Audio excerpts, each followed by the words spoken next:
El miércoles empezó como cualquier otro día. Todavía tenía aliento a café y notas adhesivas pegadas en la manga de mi blusa. Después del ajetreo matutino, me había dejado caer en la silla de mi escritorio cuando mi teléfono se iluminó con un número que no reconocí. Sin identificador de llamadas. No tenía ninguna razón para contestar, pero lo hice. Hola. ¿Es usted Nora Delaney? Dudé un instante. Sí, soy yo. La llama Charles del Banco Nacional Liberty. Estamos llamando con respecto a un saldo de hipoteca de 523,000 pesos. Hemos enviado varios avisos, pero no tengo.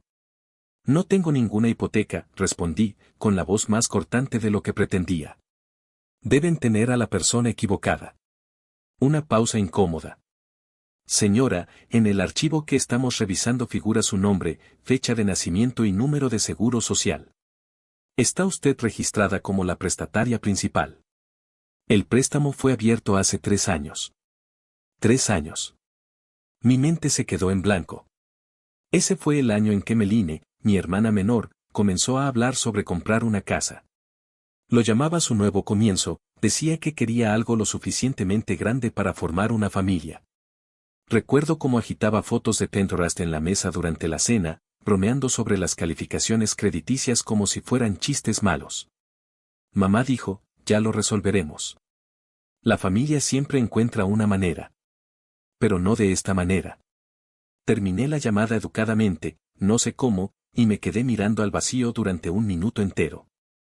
El zumbido del ventilador de mi portátil llenó el silencio. Mis palmas estaban húmedas. Tenía la boca seca. Me repetí que debía ser un error, algún tipo de confusión, una errata, tal vez alguien con el mismo nombre en el mismo estado, pero mi intuición no me lo creía. Rebusqué frenéticamente en el cajón junto a mi cama, apartando viejos recibos de pago y tarjetas de cumpleaños.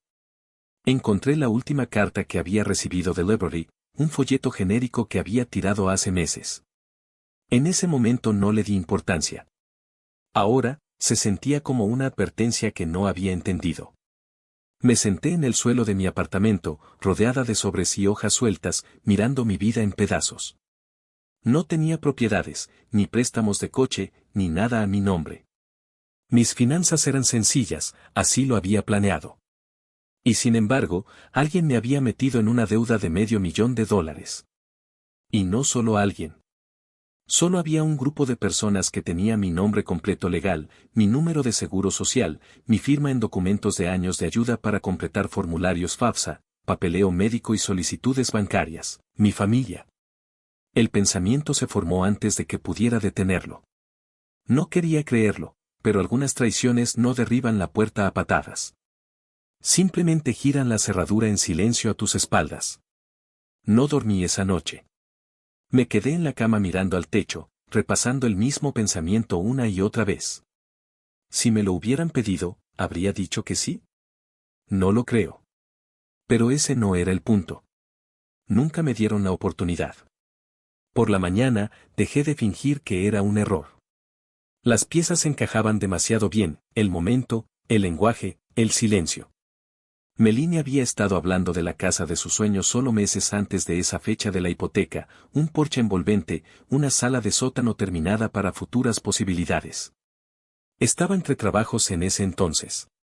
Su crédito estaba por los suelos, pero nuestra madre dijo que no nos preocupáramos. Maddie siempre encuentra una manera. Aparentemente, yo era la manera. Empecé a sacar documentos viejos de mi archivador, cosas que no había tocado en años, formularios de impuestos antiguos, copias del seguro social, pólizas de seguro que había cofirmado cuando mamá tuvo la cirugía. Allí, de mi puño y letra, estaban las llaves del reino, todo lo que alguien necesitaría para hacerse pasar por mí, y yo se las había entregado poco a poco porque era la responsable, la solucionadora, la hija silenciosa que no causaba problemas. Nora no necesita ayuda. Es fuerte. Ella se las arregla sola. Siempre fue esa la moneda de cambio. Meline recibía la gracia, yo el silencio. Crecí con esas pequeñas diferencias. Si ella olvidaba limpiar algo, está pasando por una fase. Si lo olvidaba yo, ¿no deberías saberlo mejor, Nora? Si chocaba el coche, papá decía, para eso está el seguro. Si yo pedía un portátil usado, mamá me recordaba, no nadamos en la abundancia. No es que me odiaran. Quizás eso habría sido más fácil. Simplemente no me veían como alguien que se pudiera romper. Y tal vez por eso pensaron que no importaba firmar en mi nombre, usar mi crédito, involucrarme en una mentira que pudo haber arruinado mi vida. Quizá, a su juicio, era lo suficientemente fuerte para soportarlo. Pero, debajo de esa calma aparente, algo se había movido dentro de mí. No era rabia, ni sed de venganza, era claridad. Abrí mi portátil y solicité los documentos del préstamo al banco. La mujer al teléfono sonaba educada, eficiente, sin sospechar que su PDF cambiaría todo. Cuando llegó, me quedé mirando la pantalla. Allí estaba, página tras página, mi nombre, mi fecha de nacimiento, mi información, mi firma. Excepto que no era la mía. Era parecida, demasiado parecida. Alguien había practicado, estudiado, quizás incluso calcado, pero no había copiado la vacilación en mi R ni la ligera inclinación ascendente en la I de Delany. Esta firma era más limpia, más recta, confiada de una manera que la mía nunca había sido. Observarla era como mirar a una versión de mí misma que no conocía, una falsificación que engañaba al mundo, pero no a mí. Y lo más aterrador, sabía exactamente quién la había hecho. No les llamé. No le escribí un mensaje a Meline ni les mandé a mis padres un párrafo tembloroso preguntándoles cómo habían podido hacer esto. No grité ni exigí explicaciones. Simplemente empecé a recopilar cada copia de cada documento que me ataba a ellos, declaraciones de impuestos, autorizaciones médicas, formularios de préstamos estudiantiles que había confirmado cuando papá perdió su trabajo. Retrocedí casi 10 años, carpeta por carpeta, construyendo un silencioso rastro de papel. Había tantas firmas, tantos pequeños momentos en los que había dicho sí por deber, por amor, por costumbre. Había dicho sí incluso cuando nadie me lo había pedido. Uno por uno, imprimí mis propios registros, informes de crédito, registros de protección de identidad, una lista de cuentas a mi nombre. Nunca había tenido una propiedad, pero allí estaba, el paquete completo de la hipoteca de Liberty National con mi nombre en la línea de puntos, notariado, legalmente vinculante, firmado, sellado y robado. Durante un tiempo, lo guardé todo sobre la mesa de la cocina, ordenado en pilas pulcras como si estuviera preparando un trabajo para la universidad. Pero esto no era la universidad. Era supervivencia. Una compañera del trabajo, Sloan, notó que algo no iba bien. Me pilló mirando fijamente al vacío durante el almuerzo y me apartó a un lado. Parece que estás conteniendo la respiración, me dijo. Le conté todo. No sé por qué. Quizá porque era una de las pocas personas que alguna vez me llamaba para preguntar, ¿cómo estás?, y lo decía en serio. No intentó consolarme, simplemente sacó su teléfono y me dijo, llama a este tipo. Es listo, no se inmuta ante los líos familiares. Así conocí al señor Whitaker. Era mayor, ex militar, con el tipo de voz que no desperdicia sílabas.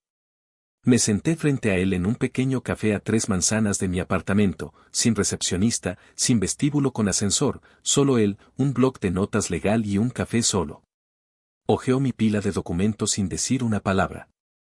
Cuando terminó, cerró la carpeta y me miró a los ojos. ¿Entiende lo que es esto, verdad? Creo que sí, dije. Fraude y robo de identidad, añadió, como mínimo.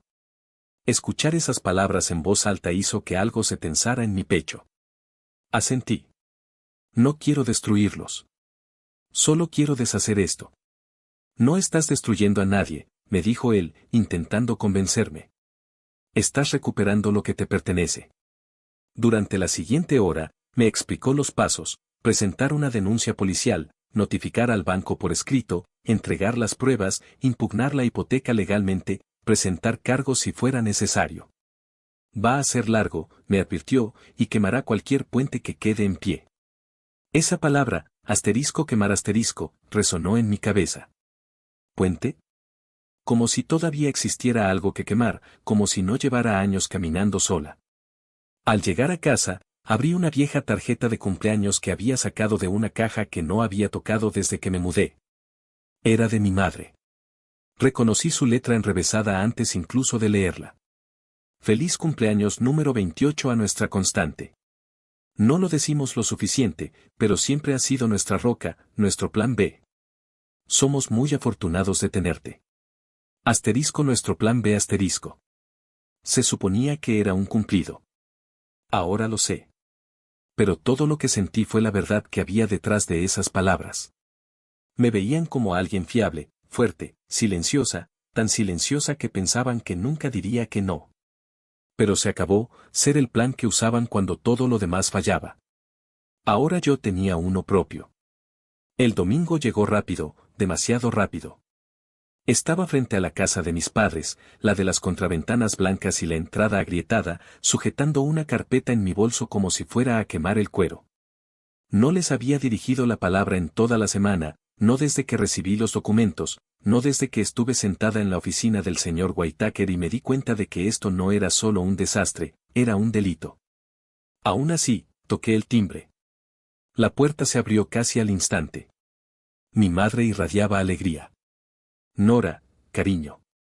Justo iba a sacar el asado del horno, como si nada hubiera pasado. Entré. La casa olía a limpiador de limón y cebolla, como siempre. Meline estaba acurrucada en el sofá, mirando el móvil, con una copa de vino vacía a su lado. Mi padre estaba sentado en su sillón reclinable viendo un partido de fútbol como si el mundo no se hubiera movido. Nadie me miró fijamente.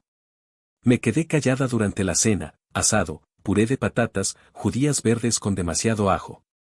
Mi madre hablaba de trivialidades. Meline se quejaba de la comunidad de vecinos. Papá gruñía al televisor. Esperé. Después de que recogieran los platos, hablé. Oigan, una pregunta rápida. 3 pares de ojos se volvieron hacia mí, con curiosidad leve, sin tensión, otra de las preguntas prácticas de Nora, probablemente sobre seguros o neumáticos. ¿Alguien sabe algo sobre una hipoteca a mi nombre? Silencio. Un silencio que espesa el aire. Los hombros de Meline se tensaron. La sonrisa de mi madre se congeló a medio gesto. Mi padre se aclaró la garganta. Yo no me moví, no parpadeé, solo esperé. Finalmente, mamá habló, su voz suave como si estuviéramos hablando de una factura atrasada. Ay, cariño, eso es solo papeleo. Maddie necesitaba ayuda para calificar. No es como si estuvieras pagando nada. Es familia. Meline añadió, con los ojos aún fijos en la mesa, tú tienes buen crédito. Yo no. No es justo que no ayudes. Asterisco no es justo asterisco, como si hubiera sido egoísta por preguntar, como si fuera algo normal. Les observé. A la mujer que me crió, a la hermana a la que protegía de las pesadillas, al padre que una vez me dijo que yo era su calma en la tormenta. No parecían ver lo que habían hecho como algo malo. Lo veían como algo esperado, casi natural. Asentí una vez, lento, con una expresión neutra. Gracias por explicar, dije en voz baja. Meline se relajó, volviendo inmediatamente a su teléfono. Mi padre buscó el mando a distancia. Mi madre parecía aliviada, como si una crisis se hubiera suavizado. Ninguno de ellos se dio cuenta de lo que había cambiado en mí. Probablemente, pensaban que seguía siendo la misma Nora, la callada, la que nunca da problemas. Pero no había ido allí para pelear. Había ido a escuchar, a darles una oportunidad para explicarse, y la habían aprovechado para justificar la mentira. A la mañana siguiente, presenté la denuncia en la comisaría. El oficial que me atendió tenía la mirada de alguien que había visto demasiados casos familiares, cansado, educado, cauteloso. Cuando le entregué la carpeta que había preparado con la ayuda del señor Whitaker, la hojeó lentamente, frunciendo el ceño con cada página que pasaba. ¿Está segura de que quiere seguir adelante con esto?, me preguntó, no por duda, sino por vacilación. Si no lo hago yo, le respondí, simplemente seguirán haciéndolo. No había otra alternativa, estaba convencida. Él asintió, selló los papeles.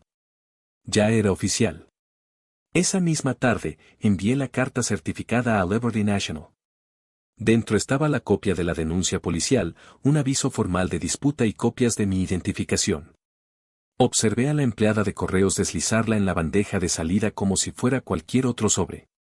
Pero para mí, era una ruptura definitiva, una última línea silenciosa dibujada con tinta. No les advertí. No hubo llamadas telefónicas llenas de reproches, ni confrontaciones, solo silencio. Pasaron 3 días, luego 5, luego una semana completa. Ninguna llamada, ningún mensaje, solo el dolor sordo de esperar a que algo se rompiera. Y finalmente se rompió. El viernes por la noche, justo después del atardecer, llamaron a mi puerta. Miré por la mirilla y vi a mi madre de pie afuera, envuelta en su abrigo más elegante, con el rostro tenso con algo entre furia y miedo. Abrí la puerta, pero no retrocedí. Ella no esperó una invitación. ¿Cómo pudiste, siseó? ¿Cómo te atreves a ir a la policía? Su voz era aguda, pero debajo de ella, la oía, el pánico, no por mí, sino por lo que significaba para ellos quedar expuestos. Yo no dije nada. Confiaba en que serías comprensiva, continuó. Meline necesitaba ayuda. La familia permanece unida. No, dije suavemente. La familia pide. No roba. El robo, la traición, dolía mucho. Ella parpadeó como si las palabras la golpearan más fuerte por ser tan calmas. Lo has arruinado todo, me espetó. ¿Sabes cómo se ve esto? Casi me reí, pero no lo hice. Yo no he arruinado nada, le respondí. Solo dejé de fingir que no estaba roto. Abrió la boca para discutir, pero yo ya estaba cerrando la puerta. El pestillo encajó en su lugar con el sonido más suave, pero para mí, sonó más fuerte que cualquier grito. Esa noche, Meline llamó 12 veces, dejó 4 mensajes de voz, cada uno más enojado que el anterior. Los borré sin escucharlos. A la mañana siguiente, me desperté con un correo electrónico de Liberty National. Hemos suspendido el préstamo hipotecario en espera de una investigación más exhaustiva. Adjunta había una disculpa formal. Estaban revisando los registros notariales y el archivo de firmas. Quizás, solo quizás, las cosas iban a cambiar. Mi historial crediticio aún estaba dañado, pero el proceso de deshacer la situación había comenzado. Llamé al señor Whitaker. Se lo están tomando en serio, le dije. Él respondió con su tono calmado, suelen hacerlo, cuando la gente no grita y, en cambio, les muestra la verdad. Y tenía razón. Yo no había gritado, no había suplicado. Simplemente me había mantenido firme mientras la verdad hacía su trabajo.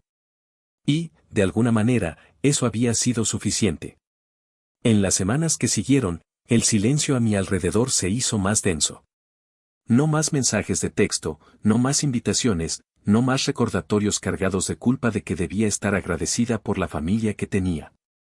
No querían arreglar nada, simplemente querían la versión de mí que siempre decía que sí, pero esa versión se había ido.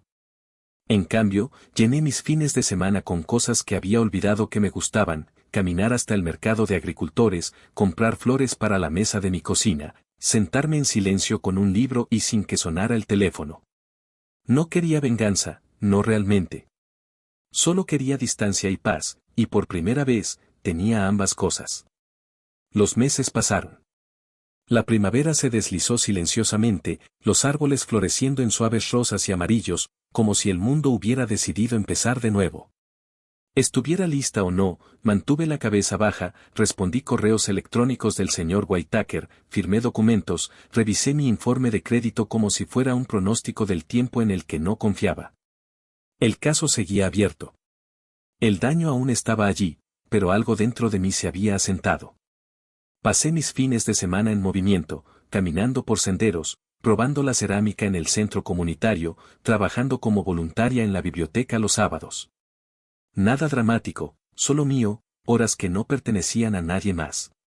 Una mañana, me encontraba detrás de mi puesto en una feria de artesanos local, rodeada de tazas y cuencos desiguales que había moldeado con manos inseguras.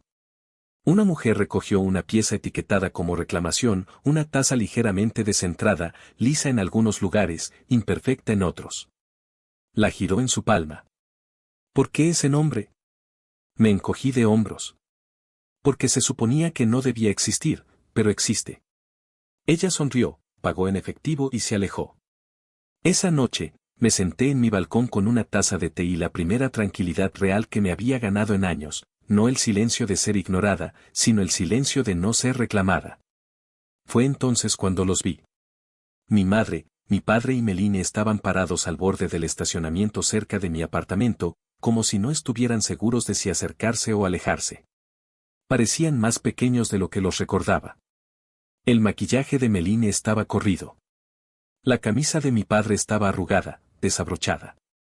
Mi madre agarraba su bolso como si fuera la única cosa sólida que le quedaba. Bajé las escaleras lentamente, sin prisas, sin esconderme. Cuando me vieron, se quedaron congelados. Nora, comenzó mi madre, con la voz temblorosa. Cometimos errores, pero seguimos siendo familia. Meline dio un paso adelante. Solo necesito ayuda, solo por un tiempo. Por favor, no nos cierres la puerta.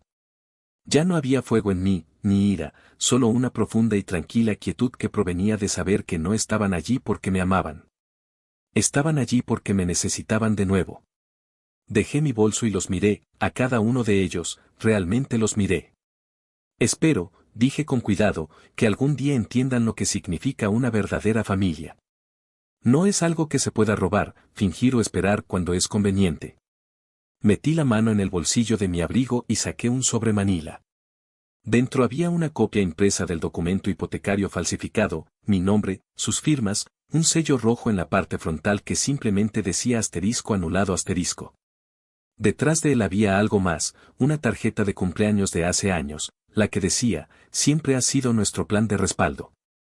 Le entregué el sobre a mi madre. Sus manos temblaban mientras lo tomaba. No estoy enojada, dije, ya no. Ella abrió la boca para hablar, pero no esperé. Finalmente, la libertad. Soy libre, me dije en voz alta, y no pienso volver. Me di la vuelta y empecé a bajar las escaleras. Cada paso resonaba con un peso que superaba cualquier discusión imaginable. No quise mirar atrás, ni siquiera sentir la tentación. Al llegar al rellano superior, me detuve por un instante. La brisa jugaba con el borde de mi abrigo, una caricia suave que contrastaba con la dureza de mi decisión. El sol comenzaba su declive, pintando el estacionamiento con largas sombras, presagios de una noche que se acercaba. En un susurro, no dirigido a ellos, sino a mi propio interior, me reafirmé, a veces, alejarse es el grito más potente que puedes dar. Y cada fibra de mi ser lo sentía así. Me apropiaron de mi nombre, lo utilizaron como si me perteneciera a ellos, pero yo me marché. Sin gritos, sin advertencias, simplemente un silencio ensordecedor que no podían ignorar. Un silencio que resonaba con la verdad que me había negado durante tanto tiempo. Si alguna vez te has sentido como una segunda opción, como el plan B en la vida de alguien, entenderás por qué no dudé en seguir adelante. Entenderás por qué esa mirada hacia atrás nunca se produjo. Suscríbete si tú también te has cansado de callar. Porque hay verdades que no se revelan para obtener el perdón, sino para ser grabadas en la memoria, para no repetir los mismos errores, para construir un futuro donde mi voz, por fin, sea escuchada. Para que la libertad recién adquirida no sea una mera palabra, sino una realidad palpable, una promesa que me hago a mí misma y que, con cada paso que doy, me acerco más a cumplir.